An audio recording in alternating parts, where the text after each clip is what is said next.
The Galactic Council had many problems, but Earth was not one of them, at least, not anymore. For over 30 years, not a single signal had come from the human homeworld. No Noisy, no starships, no trade, just silence. At first, the Council thought it was a technical issue. Maybe Earth's satellites had broken down, but after a decade, the silence became something else uncomfortable. Strange. Most members of the Council moved on. Earth had always been difficult, too aggressive, too creative, too unpredictable. Some even said it was good that the humans were gone. It made the galaxy calmer, safer. But not everyone agreed. One old council member, Zelter of the Thaleri race, remembered the humans differently.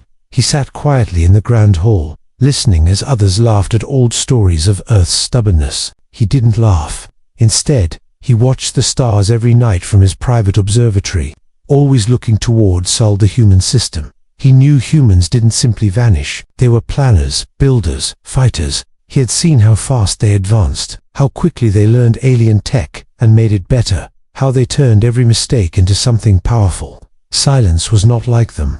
No, this wasn't a failure. It was a warning. The silence was a message. Across the galaxy, life continued. Trade routes expanded. War between small empires flared and faded. But something unusual started happening near the Sol sector.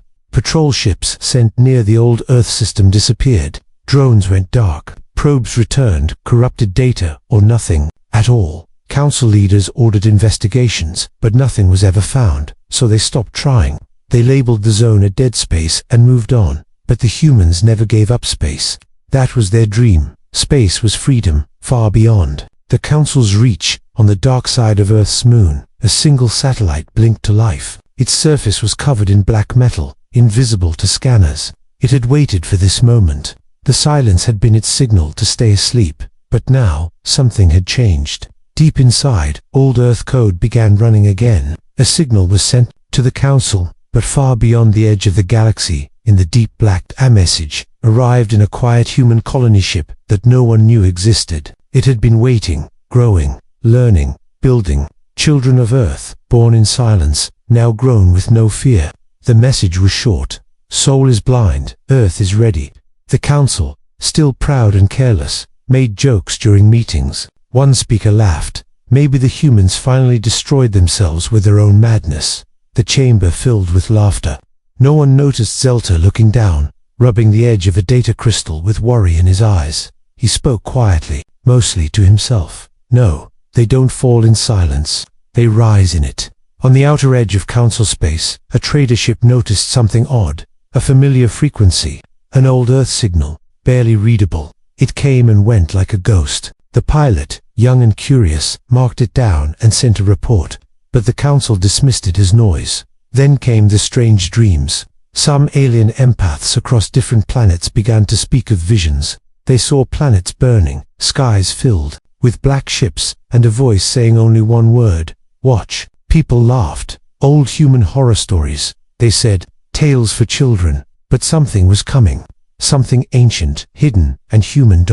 Not a fleet, not a weapon, but something worse for the Council. A return. The kind of return that doesn't announce itself. The kind of return that begins with silence. And in that silence, humanity was listening and waiting. The galaxy had forgotten what it meant when Earth grew quiet. They would remember soon. Asterisk. In a quiet part of the galaxy, far from the busy trade lanes and council stations, a small, independent ship floated alone. It was an old explorer craft, run by a lone pilot named Seren, who searched for rare signals and lost tech.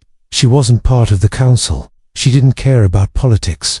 Her only goal was to find something valuable, something forgotten. The night Seren's scanner picked up a strange pattern. It was weak, broken, but familiar. She paused. It was an Earth signal, old, almost ancient, the kind used before the silence. Her heart beat faster. No one had heard from Earth in over 30 years. And now, out here in the middle of nowhere, a whisper from the past was calling. She adjusted her ship's course and followed the signal. It led her beyond any known star maps. The stars grew fewer. The space around her became darker, colder.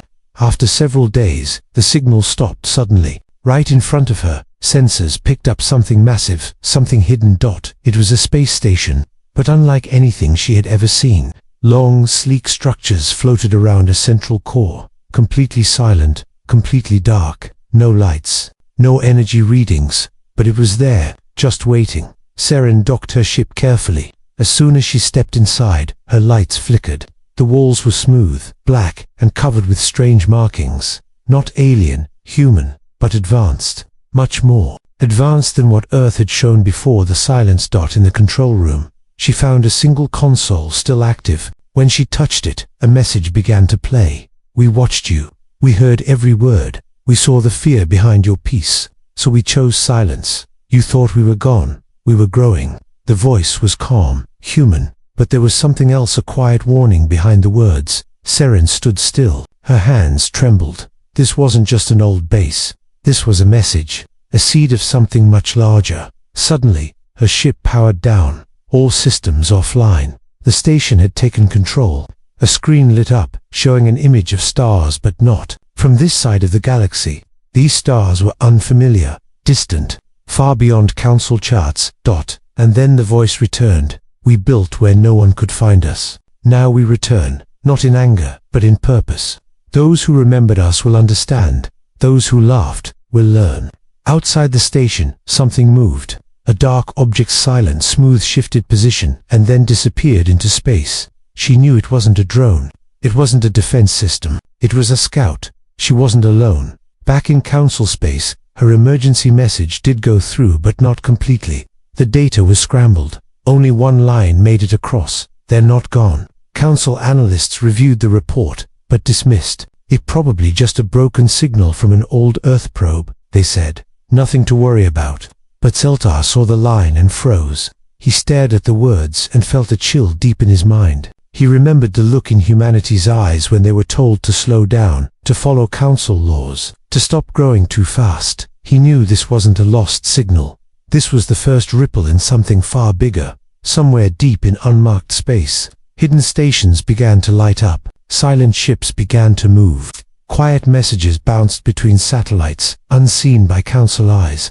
Every part of the galaxy where Earth had once reached began to wake up again. The silence was ending, but no one was prepared for what would come. Next, asterisk ships were vanishing.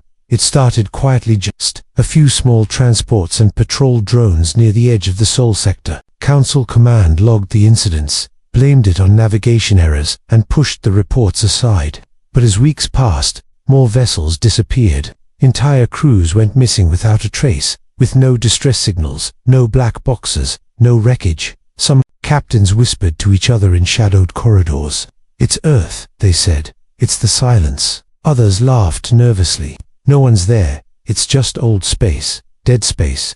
But one group wasn't laughing. The council finally sent a reconnaissance ship, the Ardent Ray, to investigate. Aboard were 5 elite observers from different species, carefully chosen to be logical, calm, and loyal to the council's version of truth. They were told this was routine, simple investigation.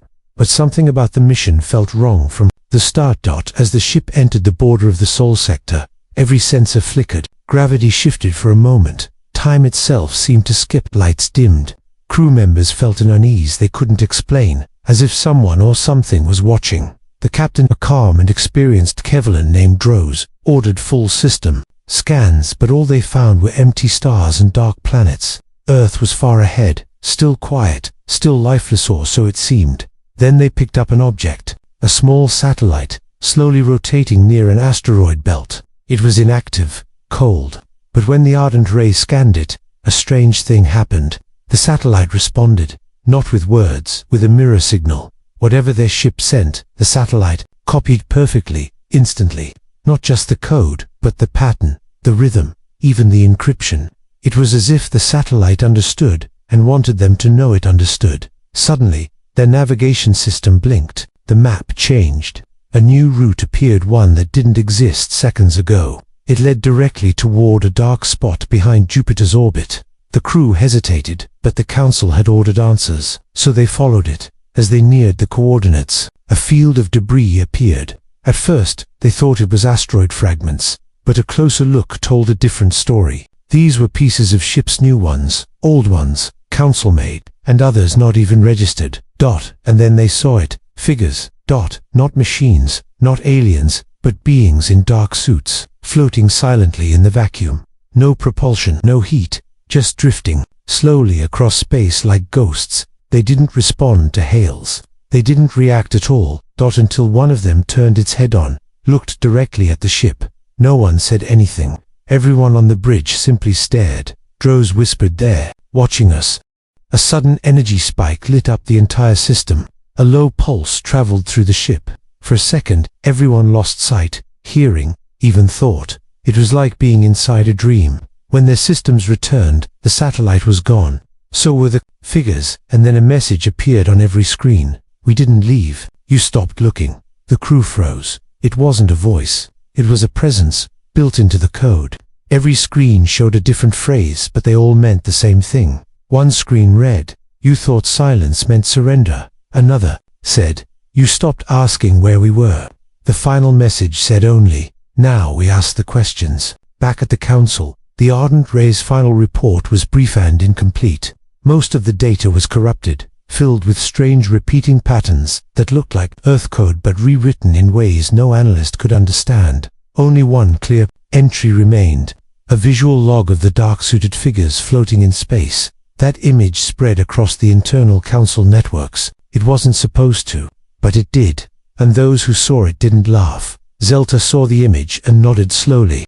"They're not coming back," he said quietly. "They were always here, waiting for us to realize." In the following days, unregistered pings began appearing across Council space mall, silent, sharp bursts of data. They matched no known language, but those who had studied ancient Earth code recognized something simple, something old, a pattern, a countdown. Asterisk. The Council Hall was never quiet, not truly. Even during the darkest galactic wars, even when empires fell or alliances crumbled, there was always the soft hum of voices, data streams, and status reports. But on this day, silence fell hard and natural, deep and heavy. The reason signal came without warning, broadcasted across multiple council worlds, sent in hundreds of frequencies, languages, and codes all synchronized. It wasn't a message of words. It wasn't a threat. It was a song, an old Earth anthem. Not from the days of the Galactic Alliance, but older, before space travel, before peace treaties. A melody humans once played in parades and over radios during their proudest and darkest hours. Now it echoed through alien stations, across council satellites, and even inside personal devices. At first, no one knew what it meant. Some thought it was a malfunction. Others believed it to be a prank. But those who remembered Earth even a little knew the truth. This was a sign, a signal from a people who had gone silent for over 3 decades. A people who once shaped weapons from metal and ambition. A people who now, without saying a single word, had returned through sound. Across council space, confusion turned into quiet fear. No ships had entered their zones. No demands were made, yet the song played, again and again. And then the real shock came.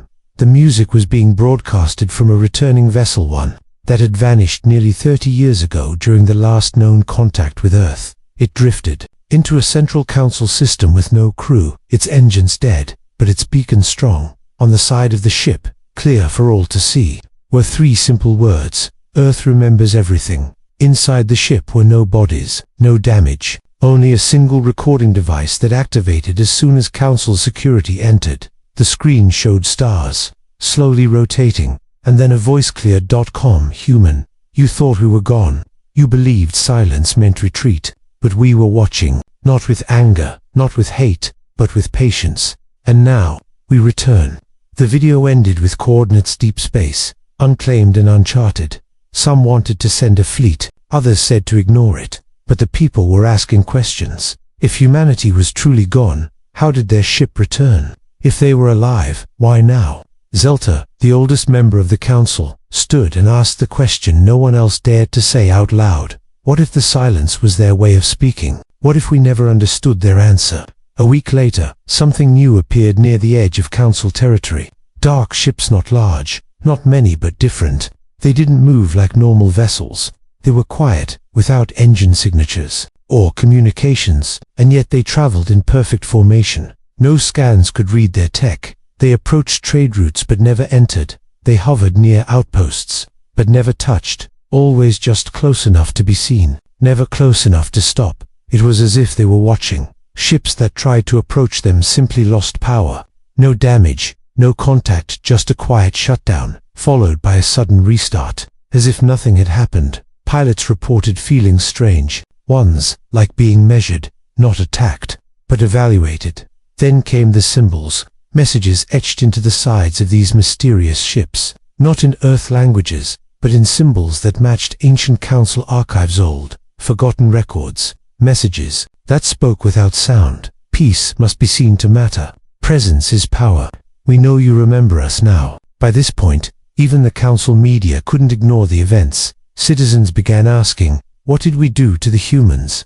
Why did they go silent? Why are they back now? Leaders struggled to answer, and the black ships continued. Their silent watch. One appeared above an old mining colony. Another drifted near a Council embassy, always silent, always moving like shadows across the stars. There was no fire, no conflict, but everyone could feel it. Something was unfolding, carefully, precisely, not a return of soldiers, but of watchers, and watchers, when ready, become more. The archives of the Galactic Council were vast millions of years of records, stored in crystal matrices and quantum vaults, but hidden deep in the oldest layers, beneath layers of encryption and forgotten authorizations, were files few dared to read.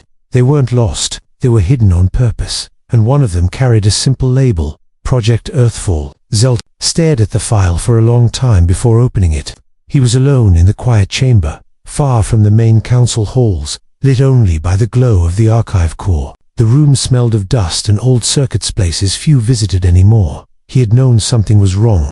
Now he would see how deep the truth went. The file opened with a single sentence. Silence was never natural. It was enforced. 30 cycles ago, when Earth was rising fast, creative, independent, the Council grew afraid. Not of war, but of influence. Humanity questioned rules, built faster than the rest, made friends with enemies, turned broken tech into miracles. They didn't fit into the slow, careful system the Council had built, so a plan was made. Earth was offered membership, but under strict conditions, technology limits, speech control, growth restrictions. Humanity refused, peacefully, but clearly. The Council couldn't risk that kind of independence. So instead of war, they chose isolation. Project Earthfall was a silent strategy, a block on trade, quiet interference with Earth's communications, manipulated records in Council libraries. Slowly, Earth was erased not by attack, but by silence. No one declared it, no one discussed it. But it happened, and then, Earth stopped responding. It didn't protest, it didn't complain, it simply vanished. Many believed Earth gave up.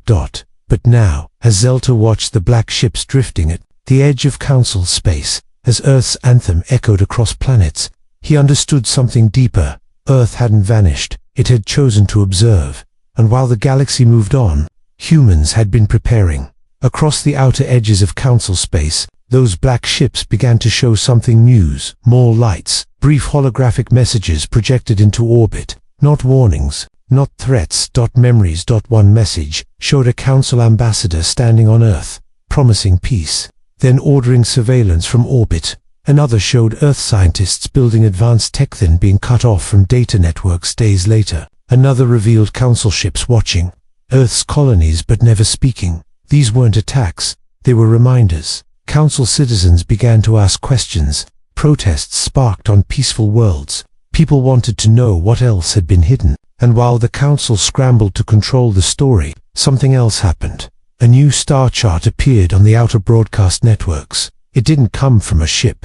It wasn't sent through official channels. It just appeared. That it showed a part of the galaxy no one had ever mapped before, filled with strange markings and energy readings. Dozens of systems labeled with Earth origin names, stations, waypoints, trade routes, all hidden in deep space. A voice followed, calm, familiar. You feared what we would become, so we became something more. Council leaders panicked. They ordered the deletion of the broadcast, but it was too late. The people had seen it. Humanity hadn't gone into hiding.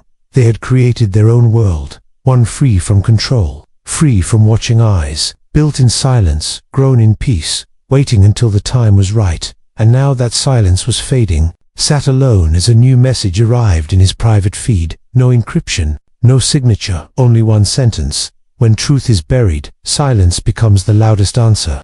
He leaned back in his seat, eyes on the stars. For the first time in many cycles, he didn't feel fear. He felt respect. The humans hadn't returned with fire, they had returned with truth, and the truth was beginning to change everything.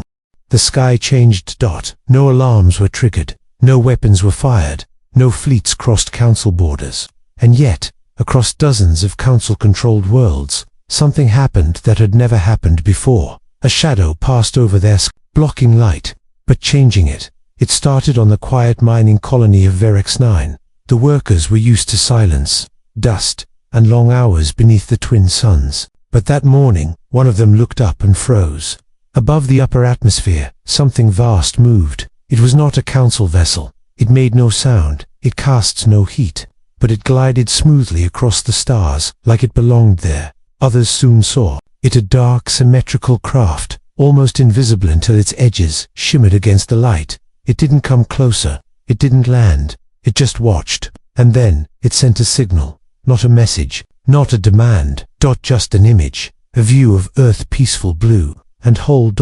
And then a single word appeared in dozens of languages. Now, across the galaxy, similar ships began to appear.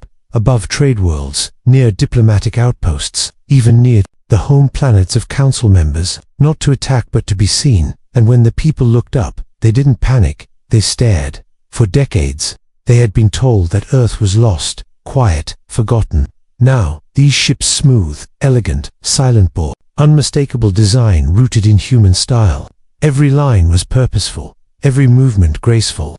These were not warships, they were messengers, but their message was clear. Humanity was no longer in silence. Inside the council hall, confusion turned into debate. One group called for immediate negotiation, another demanded investigations, but no one spoke of war. Not anymore. There were no threats, but power didn't need to speak loudly. On one core world, a large public gathering formed to watch the ship above. No speeches, no protests, just silence. The people stood together, all races, all kinds, simply staring into the sky. Suddenly, the vessel projected a beam of light, not harmful, not blinding, but bright enough to show an image in the sky. Image was of an old council meeting, a human delegate being silenced.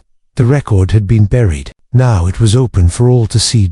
And then, another image appeared, one that hadn't been recorded by the council. A secret meeting, long ago, showing plans to isolate Earth. It became clear that humanity had not only watched but remembered everything, every action, every decision, every word said in their absence. And now they were showing the truth, not with anger, but with purpose. One by one, the black ships sent more messages, not to governments, but to people. Truth needs no permission. We stepped away to grow. Now we return, not to rule, but to remind.